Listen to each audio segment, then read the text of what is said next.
우리 찬송가 304장으로 하나님께 영광을 드리겠습니다. 그 크신 하나님의 사랑 304장으로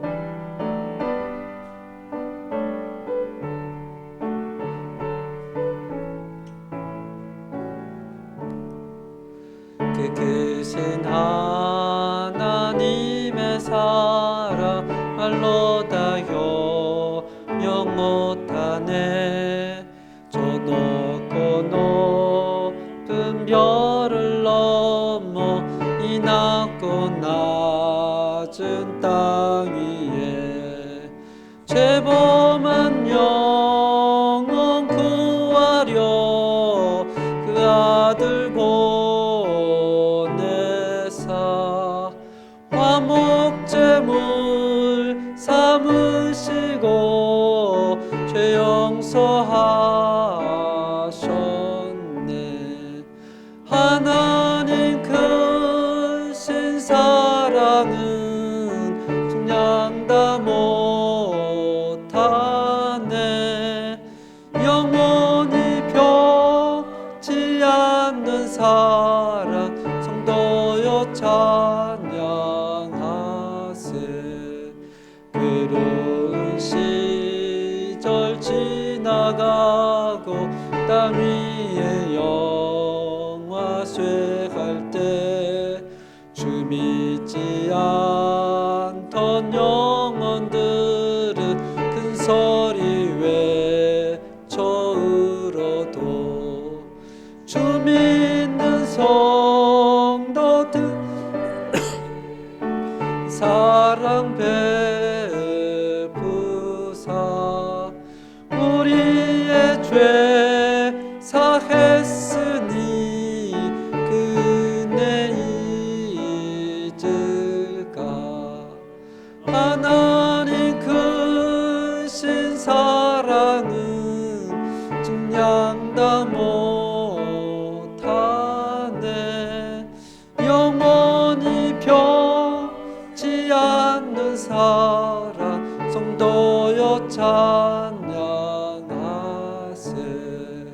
하늘을 두루마리 삼고 바다를 몸을 삼아도 한없는 하나님의 사랑 다 기록할 수 없겠네. 하나님의 크신 사랑 그 어찌 닿았을까. 저 하늘로 비싸도 채우지 못하리. 하나님 크신 사랑은 증량 다 못하며 영원히 변치 않는 사랑 성도여 찬양하세. 아멘.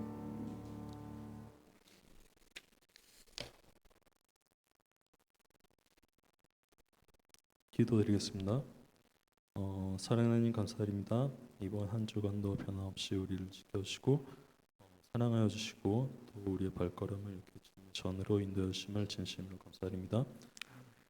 주님, 이번 한 주간 우리가 주님의 자녀로서 살아가는지 우리 자신을 바라보고 우리 스스로를 주님을 더욱더 닮아가려 하는 그런 마음과 그런 갈망을 갖는 그런 주님의 자녀들이 성도들이 될 수 있도록 우리의 삶을 주님께서 주관하여 주시고 우리의 삶에 주님이 역사하실 수 있도록 주님의 말씀과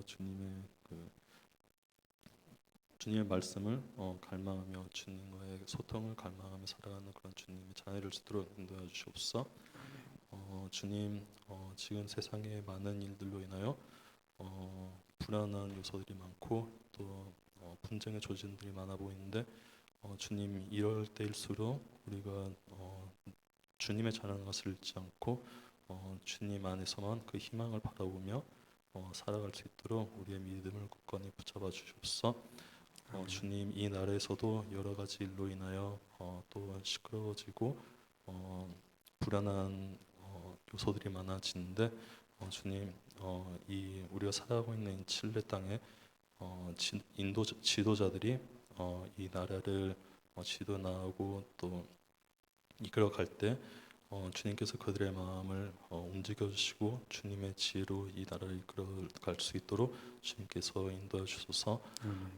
주님 이제 또 이 한 주를 세상에 나가 살게 될 텐데 이 한 주간도 주님을 바라보면서 살아갈 수 있도록 허락하여 주시고 우리의 삶에 희망 되시는 분이 우리 주님이라는 것을 잃지 않도록 인도해 주옵소서. 이 예배를 처음부터 끝까지 주님께서 주관하시기를 간절히 바라고 원하오며 이 모든 거 우리 주 예수 그리스도의 이름으로 기도드립니다. 아멘.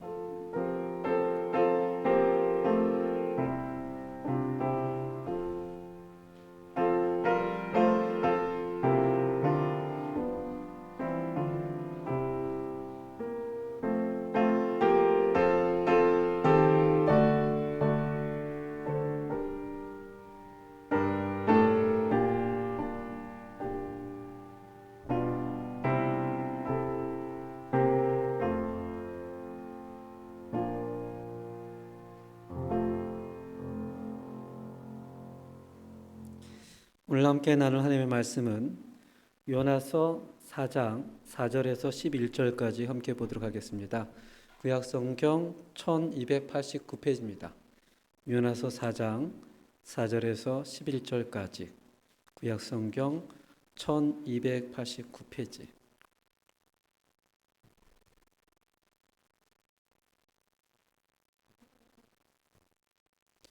우리 성경을 이렇게 덮지 마시고요. 이렇게 펴 두셔서 또 좀 찾아봐야 되니까 우리 한 절씩 교독하도록 하겠습니다. 여호와께서 이르시되 내가 성내는 것이 옳으냐 하시니라.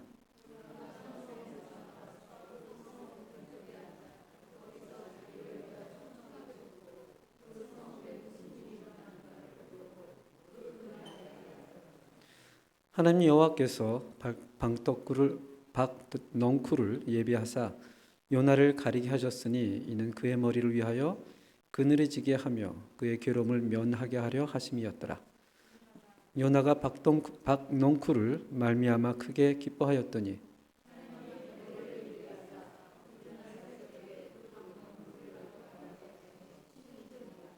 해가 뜰 때에 하나님이 뜨거운 동풍을 예비하셨고 해는 요나의 머리에 쪼임에 요나가 혼미하여 스스로 죽기를 구하여 이르되 나는 사는 것보다 죽는 것이 내게 나으니다 하니라.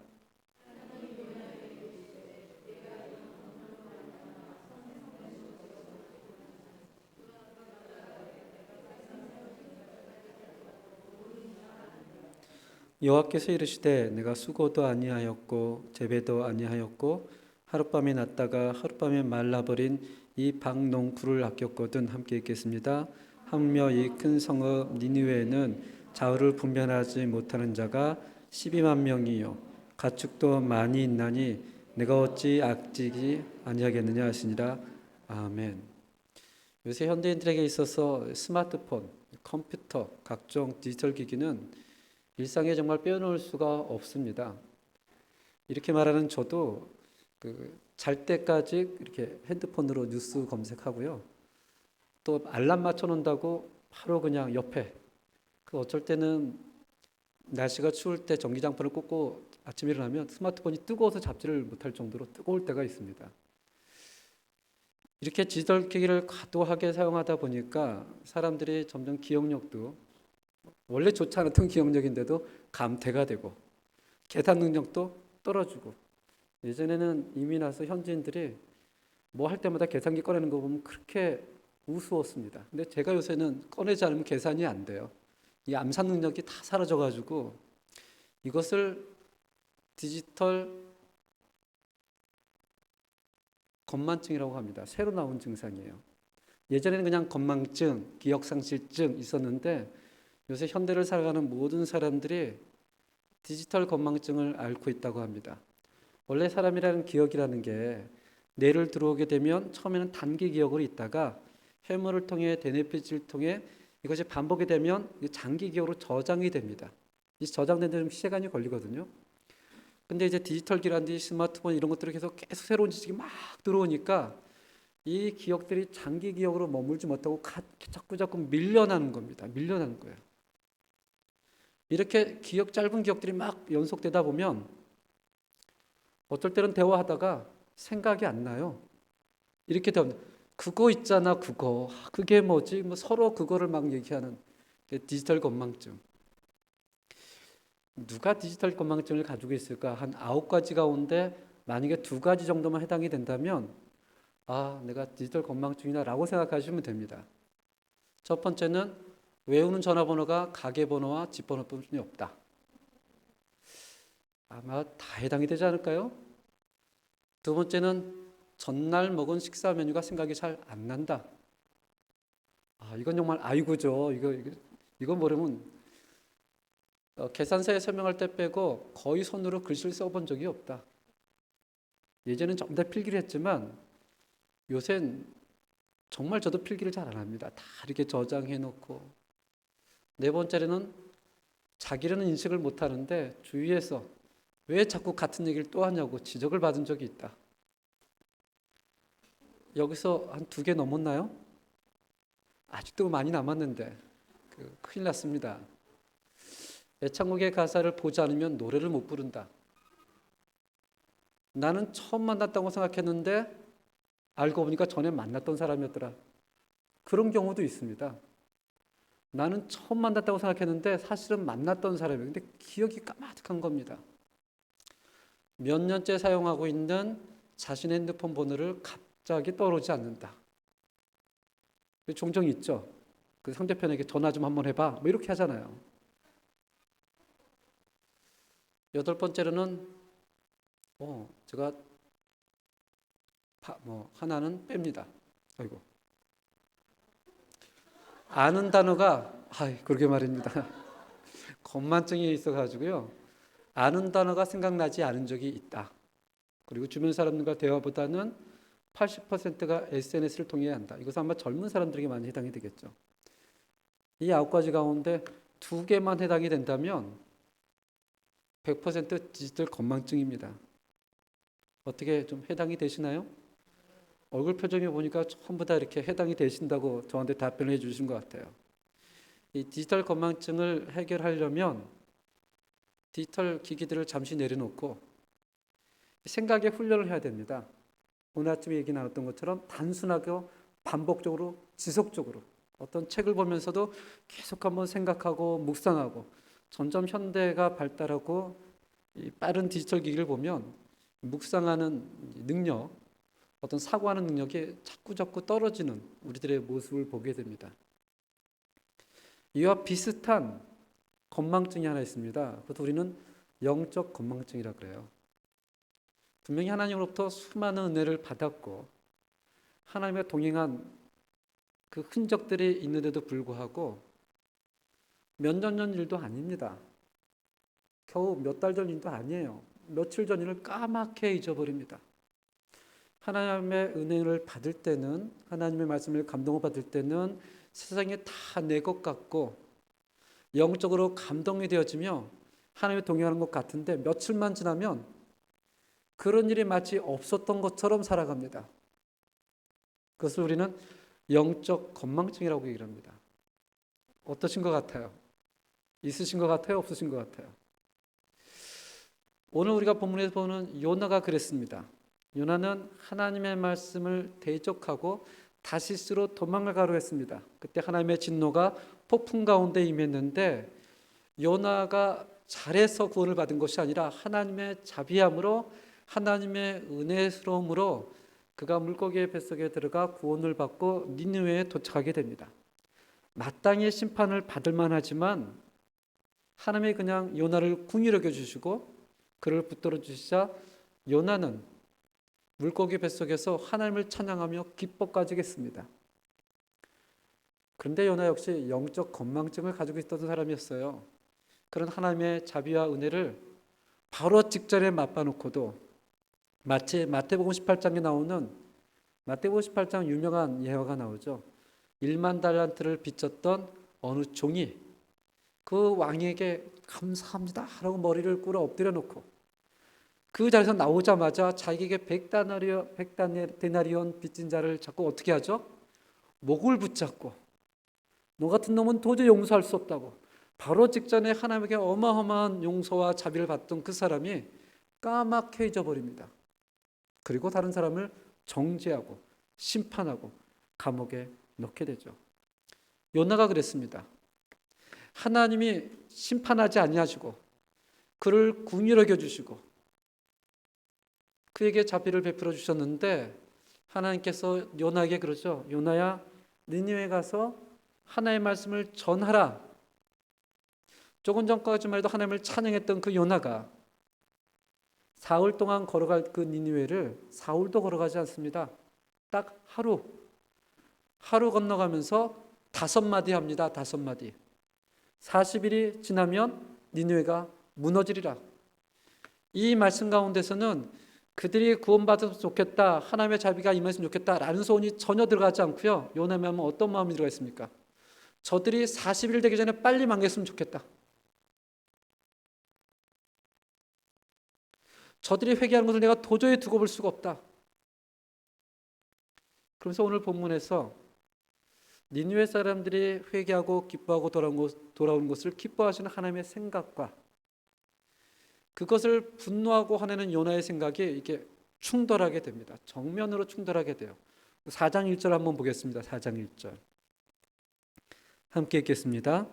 요나가 매우 싫어하고 성내며 그냥 싫어한 정도가 아니라 아주 매우 싫어했대요. 그런데 자기의 표현을 어떻게 하냐면 3절에 가서 차라리 나를 죽여주시옵소서. 자기는 하나님한테 어마어마한 은혜를 받고 자비를 받고 긍휼을 받았는데 다른 사람이 하나님의 은혜와 자비를 받는 것을 참지를 못하는 겁니다. 요나의 생각은 뚜렷해요. 저들은 빨리 죽어야 된다. 하나님의 생각은 아니다. 이 하나님의 생각과 요나의 생각이 충돌했을 때 참 그럼에도 불구하고 요나서 1장, 2장, 3장, 4장을 보면 항상 하나님이 먼저 요나의 삶 가운데 개입을 해 주십니다. 우리 몇 구절 한번 찾아보겠습니다. 1장 4절 한번 보겠습니다. 1장 4절. 1장 4절. 제가 읽겠습니다. 여호와께서 큰 바람을 바다 위에 내리시며 바다 가운데 큰 폭풍이 일어나 누가 큰 폭풍을 보냈다고 성경은 얘기를 하죠? 여호와께서. 언제? 요나가 배를 타고 가고 있을 때. 요나가 하나님을 부른 적이 없습니다. 하나님께서 요나 인생에 강압적으로 개입하시죠. 1장 17절을 한번 보겠습니다. 1장 17절은 우리 성도님께서 한번 읽어주세요. 1장 17절 시작.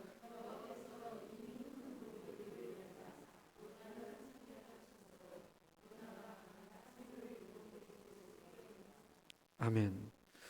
그 뱃사람들이 요나를 폭풍 가운데 바다에 던졌는데 마치 하나님이 기다렸다는 듯이 무엇을 예비했어요? 큰 물고기를 예비하사 요나를 삼키게 합니다. 단 한 번도 요나가 하나님께 기도했던 장면이 없습니다. 다 하나님이 그냥 개입해 주세요. 2장 10절 한번 보시겠습니다. 2장 10절. 2장 10절 제가 읽겠습니다. 여호와께서 그 물고기에게 말씀하심에 요나를 육지에 토하니라. 이번에 하나님께서 물고기에게 얘기를 합니다. 이 요나를 육지에 토해내라.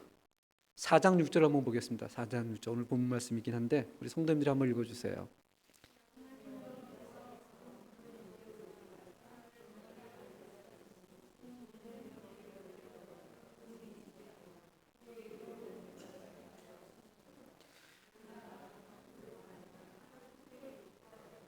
아멘. 누가 박농쿨을 준비했다고 그러죠? 하나님 여호와께서. 4장 7절 제가 읽겠습니다. 하나님이 이번에는 벌레를 예비하사 이튿날 새벽에 그 박농쿨을 갉아먹게 하시매. 우리 4장 8절을 함께 읽겠습니다. 시작. 해가 뜰 때에 하나님이 뜨거운 동풍을 예비하셨고 해는 요나와 머리에 쪼임에 요나가 혼미하여 스스로 죽기를 구하여 이르되 사는 것보다 죽는 것이 내게 나으니라 하니라. 아멘. 이 짧은 4장 가운데 요나의 삶 가운데 하나님이 개입 안 한 적이 한 번도 없습니다. 배를 타고 갈 때도 폭풍우를 보내주시고 그가 바다에 빠졌을 때는 큰 물고기를 보내주시고 사흘이 지나자 물고기에 말씀하여 요나를 토해내시고 요나가 니느웨 갔을 때는 박농쿨을 예비하셨으며 그 다음날 벌레를 예비하시고 그 다음날 뜨거운 동풍을 예비하셨다고 합니다. 어느 누구보다도 요나는 하나님의 관심과 사랑과 자비를 풍성히 받았던 사람이었어요. 그런데도 요나는 그걸 다 잊어버리고요. 하나님 앞에 대적을 합니다. 그리고 얘기를 하죠. 저는 하나님이 저들을 자비하시는 꼴을 도저히 볼 수가 없습니다. 차라리 저를 죽여주세요. 너무나 강하게 얘기합니다. 그리고 오늘 본문 말씀 4장 4절 제가 읽겠습니다. 여호와께서 이르시되 내가 성내는 것이 옳으냐 하시니라. 여전히 독선적인 요나를 향해서 하나님께서는 나는 죄인들을 베풀어 주시는다 하면서 요나에게 묻습니다. 네 생각이 맞는 것 같느냐? 이 말씀 위에 요나 행동을 5절에 보면 성읍 근처에서 초막을 짓고 니느웨 성읍을 쳐다봅니다. 저번 주 얘기했지만 왜 쳐다봤을까요? 이제 내가 이렇게 얘기했으면 하나님이 알아들었겠지. 내가 죽게까지 했으니 설마 하나님이 내 뜻을 거절하랴? 하나님의 뜻이 이루어지나 하나님이 순종하지 않나 성읍 근처에서 초막을 짓고 하나님의 행하심을 바라보고 있는 겁니다. 근데 그 초막이 이렇게 햇볕을 잘 막아주지 못했던 것 같습니다. 그 가운데 하나님께서 요나에게 작은 선물을 하나 주세요. 6절 우리 함께 읽겠습니다. 시작. 하나님 여호와께서 박농쿨을 예비하사 요나를 가리게 하셨으니 이는 그의 머리를 위하여 그늘이 지게 하며 그의 괴로움을 면하게 하려 하심이었더라. 요나가 박농쿨을 말미암아 크게 기뻐하였더니 요나가 크게 기뻐했대요. 좀 전까지만 해도 죽여달라고 했던 사람이 크게 기뻐했다고 합니다. 요나가 크게 기뻐하면서 어떤 생각을 했을까요? 아, 하나님이 이제 드디어 말귀를 알아듣네. 이제야 좀 대화가 통하는구나 하나님하고. 그렇지, 하나님이 이렇게 해야죠. 박농쿨로 저에게 그늘도 주시고 이제 조금만 기다리면 드디어 하나님이 니느웨를 멸망시키겠구나. 뭔가 이제 일이 제대로 되는 것 같구나. 그렇게 생각을 했습니다. 그런데 그 다음 구절 7절에 보면 함께 읽겠습니다. 시작. 하나님이 벌레를 예비하사 이튿날 새벽에 그 박농쿨을 갉아먹게 하시니 시드니라. 요나가 부푼 마음을 안고 어제나 오늘이나 하나님이 이루실 것을 바라보고 잠을 잤다 일어났더니 세상에 어떤 일이 벌어졌어요. 하나님께서 벌레를 보내서 박농쿨이 사라진 겁니다. 이것을 보고 그 전날 그렇게 크게 기뻐했던 요나가 8절에 어떻게 반응을 하죠? 해가 뜰 때에 하나님이 뜨거운 동풍을 예비하셨고 해는 요나의 머리에 쪼임에 요나가 혼미하여 스스로 죽기를 구하여 이르되 사는 것보다 죽는 것이 내게 나으니라. 앵그리버드 아세요? 권사님들은 잘 모르시는 것 같고 앵그리버드라고 이렇게 게임이 있거든요. 게임에 그 버드가 새죠. 그 새는 항상 화를 냅니다. 그래서 이름이 앵그리버드예요. 눈썹도 이렇게 생기고. 요나가 그와 같습니다. 감정의 폭이 너무나 왔다 갔다 하는 거예요. 조금만 좋으면 확 좋고 조금의 감정이 상하고 자기의 생각대로 되지 않으면 어떻게 해요? 이거 뭐 죽겠다는 증후군이 있는 줄 몰라도 매번 죽여달래요. 화를 냅니다. 하나님, 저는 이렇게 될 줄 몰랐어요. 아니, 어제는 박농쿨을 줘서 그렇게 그늘을 주시더니 뭔가 할 것 같더니 지금 어떻게 된 겁니까, 하나님? 해도 너무한 것 아닙니까? 차라리 저를 죽여주세요. 요나의 생각이 좀 성격이 굉장히 극단적인 것 같아요. 아니, 한 장에 2번이나 죽여달라고 하는 거 보면 참 이 사람도 대단하다. 습관성 죽고 싶은 증후군이 있는 것 같아요. 자기 생각, 자기 계획, 자기 철학에 조금만 맞지 않으면 분노하고 표명하고 화를 내는, 실제로 이런 병이 있습니다. 이런 병을 신드롬에 대해 호나라고 합니다. 요나 신드롬, 실제로 있는 병입니다. 성경에 나오는 병이 아니고요. 실제로 그런 병이 있습니다. 이 병은 모든 것이 자기 생각대로 되어야 됩니다. 자기 계획대로 되어야 돼요. 심지어는 하나님도 자기의 손아귀에 있어야 돼요. 안 되면 하나님을 원망하고 다른 사람에게 무례하고 정죄하고 분노를 표하는 증상, 이것이 요나 신드롬입니다. 혹시 우리 성도님들은 이 병을 앓고 계시지는 않으시죠? 하나님은 그 요나의 화난 목소리를 듣고 또 묻습니다. 내가 화내는 것이 옳으냐? 옳으냐? 9절에 보면 요나가 놀라웁게 대답을 해요. 정말 아마 9절을 보면 충격을 받을 겁니다. 우리 9절 한번 읽겠습니다. 시작. 하나님이 요나에게 이르시되 내가 이 방통꾼을 말미암아 성내는 것이 어찌 옳으냐 하시니 그가 대답하되 내가 성내어 죽기까지 할지라도 옳으니이다 하니라. 너무너무 정말 이런 때릴 거가 없어요. 내가 죽어도 내가 맞습니다라는 거예요. 하나님 앞에서 내가 죽을지라도 내가 맞습니다. 하나님이 틀립니다. 너무 굉장한 말 아닙니까? 성경 어디에 봐도 이렇게 하나님께 대적한 사람은 제가 본 적이 없습니다. 분노하면서 죽기까지라도 자기가 옳다고 주장하는 사람, 이런 요나의 독성적인 모습, 이 모습은 그의 성격의 문제가 아닙니다. 그가 깊은 영적인 침체에 빠져있기 때문에 그렇습니다. 요나가 뭐가 나고 성격이 뒤틀리고 교육에 문제가 있어서 화를 내는 게 아니고요. 그게 심각한 영적인 침체기가 있었습니다. 영적인 침체기에 빠지면 항상 자기 연민과 분노가 동반합니다.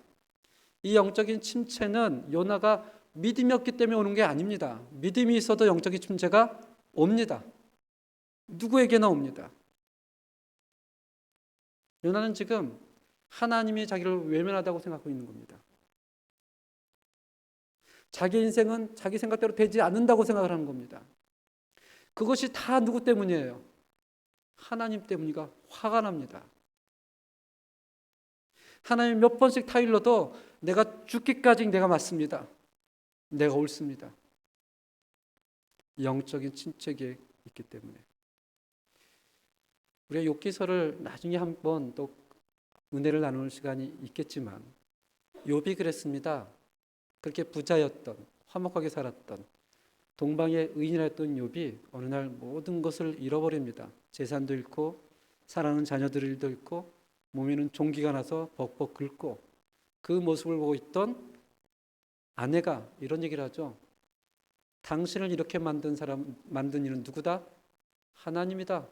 그러니 당신은 하나님을 저주하고 죽어라. 그리고 여자는 떠나버립니다. 그런데도 욥은 다 참았습니다. 욥이 한 가지 못 참은 게 있어요. 하나님의 부재였습니다. 친구가 떠나도, 자녀가 죽어도, 사랑하는 부인이 떠나도, 자기 몸에 종기가 나도 욥은 그래도 하나님의 뜻이 있겠거니 참았는데 욥이 참을 수 없었던 것은 하나님이 자기를 외면했다고 생각했을 때, 하나님이 동행하지 않을 때, 하나님이 침묵하실 때 욥은 견딜 수가 없습니다. 분노를 표합니다. 그도 영적인 침체에 빠진 것입니다. 근데 이 모든 것이 사실은 하나님께서 요나의 독선을 다루기 위한 하나님의 계획입니다. 이것이 있다라는 것이 은혜입니다. 만약에 우리가 그런 침체기에 빠졌는데도 하나님의 우리 인생에 전혀 개입하지 않는다. 그것이 저주입니다. 그것이 저주예요. 그렇게 어렵고 힘들 때 하나님이 여전히 우리의 이름을 불러주시고 함께 해주신다면 그것이 성경은 은혜라고 얘기를 합니다.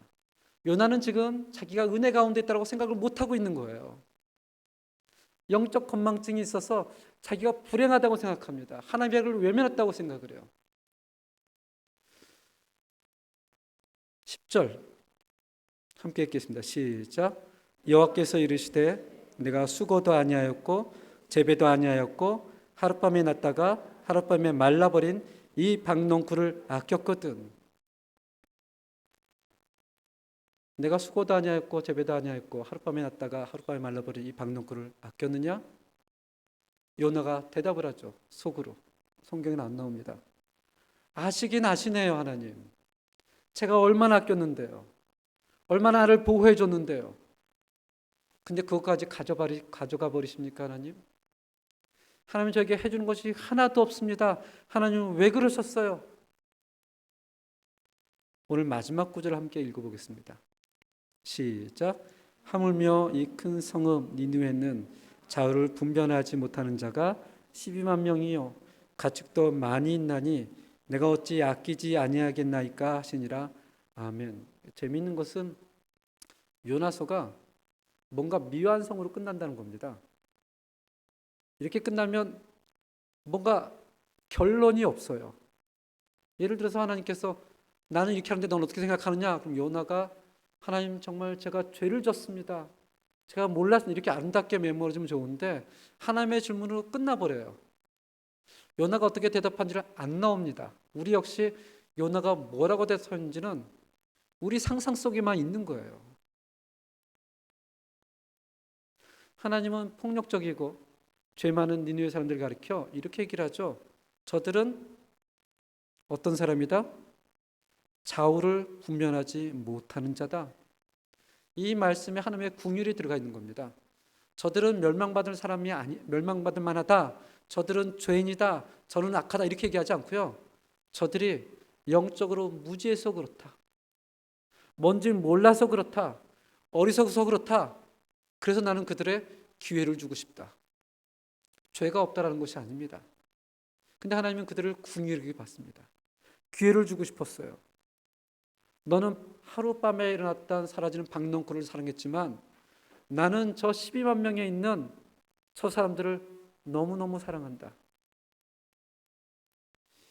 수요일 날은 우리가 마태복음을 함께 묵상하고 있는데 마태복음 21장에 가면 예수님이 예루살렘 성을 입성하는 장면이 나옵니다. 기다리고 기다렸던 예루살렘 입성. 백성들은 춤을 추고 호산나 다윗의 자손 예수여. 제자들은 마음속에 부푼 꿈을 합니다. 주님께서 저 예루살렘 성의 보좌에 앉으실 때 우리는 12 영광의 자리에 앉아서 이스라엘을 심판할 것이다. 다 그렇게 상상하고 있었을 때 예수님은 알고 있었습니다. 몇 주면 백성들의 손에, 제사장들의 손에 본인이 삶이 넘겨져서 고난과 고뇌를 당하고 십자가에 죽으실 것을. 그런데도 그 백성들을 향해서 분노하지 않으세요. 누가복음 19장 41절 42절에 보면 그 성을 보고 예수님이 우십니다. 왜 우시냐면 불쌍해서 웃는 거예요. 저들이 좌우를 분별할 수 없는 영적으로 무지한 자구나. 그들이 죄가 없다라고 얘기하지 않습니다. 너무나 무지한 자구나. 저들을 저렇게 놔두면 하나님의 구원에서 멀어질 텐데 라고 웁니다. 그리고 십자가에서 못 박으심을 받을 때 맨 마지막 구절이죠. 함께 읽겠습니다. 아버지, 저들을 사하여 주옵소서. 자기들이 한 것을 알지 못함입니다. 우리는 이런 예수님의 하나님의 마음을 보면 사실은 굉장히 경이롭습니다. 굳이 우리가 요나와 비슷하냐, 이 하나님의 마음과 비슷하냐면 사실은 요나의 마음에 조금 더 가깝습니다. 우리가 좀 나에게 잘해주고 편하게 해주고 그런 사람은 사랑하기가 너무 쉬운데 내가 볼 때 저 사람이 죄인이고 악하고 그러면 사랑한다는 게 힘들죠. 아니 사랑하는 정도가 아니라 쳐다보기도 힘들 때가 있습니다. 근데 예수님께서는 하나님의 마음은 그렇지가 않다라는 거예요. 나는 저들을 궁히 여긴다는 겁니다. 너는 죽어 마땅하다고 생각하지만 아니다. 나는 저들을 살리고 싶다. 네 생각이 옳으냐 내 생각이 옳으냐. 그리고 요나서가 마칩니다.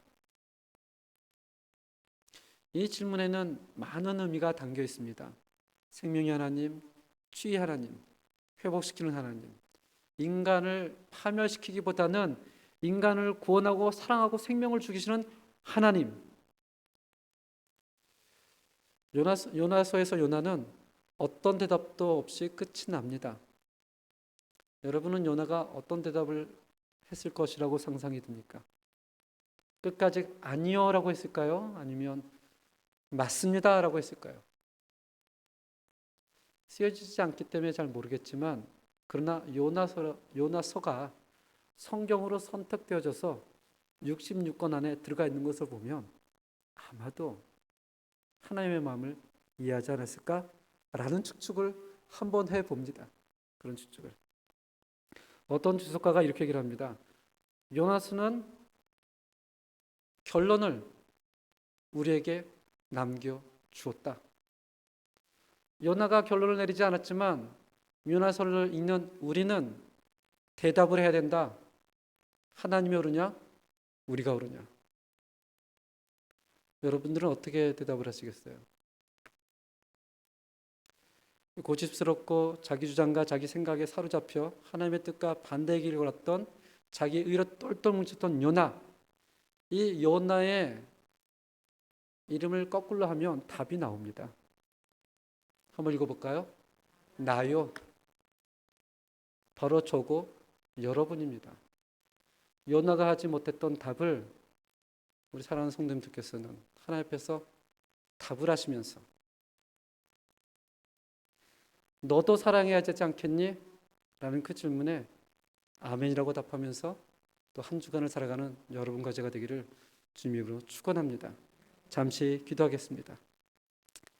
하나님 아버지, 정말 우리가 요나를 보면서 정말 고집스럽구나, 어떻게 저럴 수 있을까라고 하면서도 사실은 그 모습에 우리의 모습이 보입니다.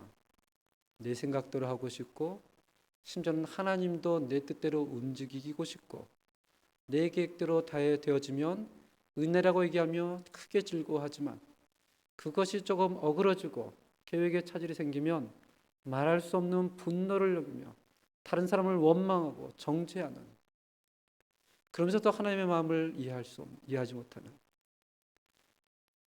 우리의 마음을 하나님 앞에 내어놓을 수 있도록 인도해 주시고, 요나가 대답하지 못한 그 대답을 오늘 우리가 믿음으로 구할 수 있도록 인도하여 주셔서 하나님이 옳습니다. 제가 하나님처럼 다른 사람들을 사랑하겠습니다. 저를 다시 한번 자비와 긍휼로 은혜로 붙들어 주시옵소서. 예수님 이름으로 기도합니다. 아멘. 우리 예수님들 함께 하시네. 우리 찬양 드리고 축도로 마치겠습니다.